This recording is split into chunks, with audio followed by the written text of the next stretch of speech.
السلام علیکم۔ آج کا ہمارا ٹاپک ہے کہ پردہ اسلام میں کیوں ضروری ہے۔ اسلام کا تصور پردہ آخر کیا ہے؟ حجاب عربی اور پردہ فارسی زبان کا لفظ ہے۔ یہ دونوں الفاظ جو ہیں تقریباً ہم معنی ہیں۔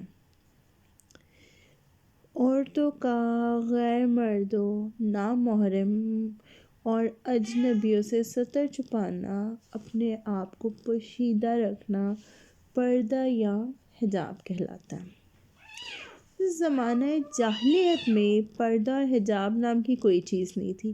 یہود و نصارہ، یونانی، ایرانی اور ہندی معاشرے میں پردے کا کوئی خاص تصور نہیں تھا۔ حجاب کا لفظ قرآن کریم میں 7 مرتبہ آیا، مختلف معنوں میں استعمال بھی ہوا ہے۔ اچھا، حجاب کا جو اولین حکم آیا ہے قرآن کریم میں، وہ آیت تھی سورہ احزاب کی آیت نمبر 59، جس میں اللہ تعالیٰ فرماتے ہیں اے نبی اپنی بیویوں اور صاحبزادیوں اور مسلمان عورتوں سے فرما دو کہ اپنی چادروں کا ایک حصہ اپنے منہ پر ڈالے رہیں۔ کہ اس آیت کریمہ سے پتہ چلتا ہے کہ مسلمان عورتیں اس آیت کے نزول سے قبل بھی چادر اوڑھا کرتی تھیں، لیکن ان کا طریقہ کار کچھ اور تھا۔ سر اور چہرے کو چھپائیں، اس آیت سے ہمیں یہ کلیئر ہوتا ہے۔ اچھا، اس کے علاوہ جو ہے حجاب سے متعلق دوسرا حکم قرآن کریم میں سورہ نور پارہ نمبر 18 کی آیت کریمہ میں آتا ہے، جو کہ سابقہ آیت کے تسلسل میں ہے۔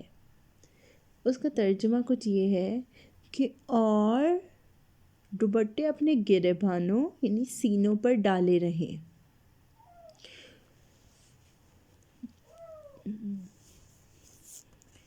شریعت جو ہے وہ پردے میں جبر کی قائل نہیں، لیکن یہ دین کا حصہ ہے، اس کا ترک گناہ ہے۔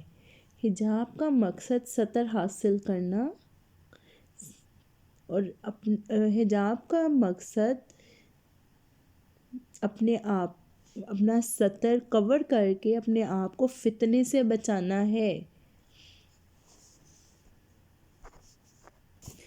جی، حضرت عائشہ رضی اللہ تعالیٰ عنہ فرماتی ہیں کہ جب یہ آیت نازل ہوئی اور رسول اللہ صلی اللہ علیہ وسلم نے ہمیں اس حکم کو سنایا تو ہم عورتیں فوراً اٹھیں اور باریک کپڑے چھوڑ کر اپنے موٹے موٹے کپڑے چھانٹے اور ان کے دوپٹے بنائے۔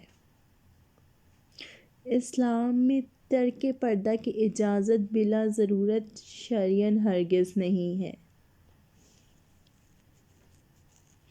ایک خاتون صحابیہ ام خلاد رضی اللہ تعالیٰ عنہ کا بیٹا ایک جنگ میں شہید ہو گیا۔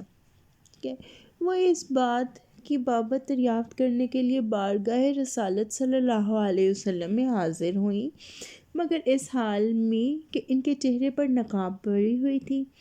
بعض صحابہ رضی اللہ تعالیٰ عنہ نے حیرت سے کہا کہ اس وقت بھی تمہارے چہرے پر نقاب ہے؟ یعنی بیٹے کی شہادت کی خبر سن کے تو ایک ماں کو تن بدن کا ہوش نہیں رہتا، اور تم اس اطمینان کے ساتھ پردہ آئی ہو۔ ان صحابیہ رضی اللہ تعالیٰ عنہ نے جواباً فرمایا، میں نے بیٹا تو ضرور کھویا ہے مگر اپنی حیا تو نہیں کھوتی۔ عہد نبوی میں مسلم خواتین کے پردے کی ایک اعلیٰ مثال یوں بھی ملتی ہے کہ حج کے موقع پر لباس احرام میں نقاب پردے کا استعمال ممنوع ہے، تاہم اس حالت میں بھی محتاط خواتین غیر مردوں کے سامنے چہرہ کھولنا پسند نہیں کرتی تھیں۔ حضرت عائشہ رضی اللہ عنہ کی روایت ہے کہ حج الوداع کے سفر میں ہم لوگ بحالت احرام مکہ کی طرف جا رہے تھے۔ جب مسافر ہمارے سامنے سے گزرنے لگتے تو ہم عورتیں اپنے سر سے چادریں کھینچ کر منہ پر ڈال لیتی، جب وہ گزر جاتے تو ہم منہ کھول لیتی۔ آج جو اہل مغرب شاعر اسلام میں حجاب پر پابندی کے ذریعے نقاب لگانا چاہتے ہیں، عزم حضرت عائشہ رضی اللہ عنہ کے ذریعے ہی اس کو زیر کیا جا سکتا ہے۔ جب مسلمان خواتین حضرت عائشہ رضی اللہ عنہ کی روش حجاب کو نہیں اپنائیں گی، احکام حجاب شریعت پر عمل پیرا نہیں ہوں گی، شیاطین مغرب انہیں اسی طرح ڈراتے اور دھمکاتے رہیں گے۔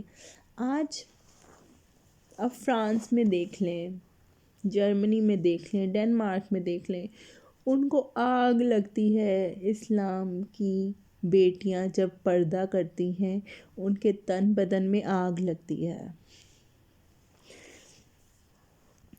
تو آئیں ہم یہ وعدہ کرتے ہیں کہ ہم پابندی سے حجاب لیں گے، جس کا اللہ تعالیٰ نے ہمیں قرآن میں بار بار حکم دیا ہے، تاکہ ہم اس فتنے سے بچ سکیں۔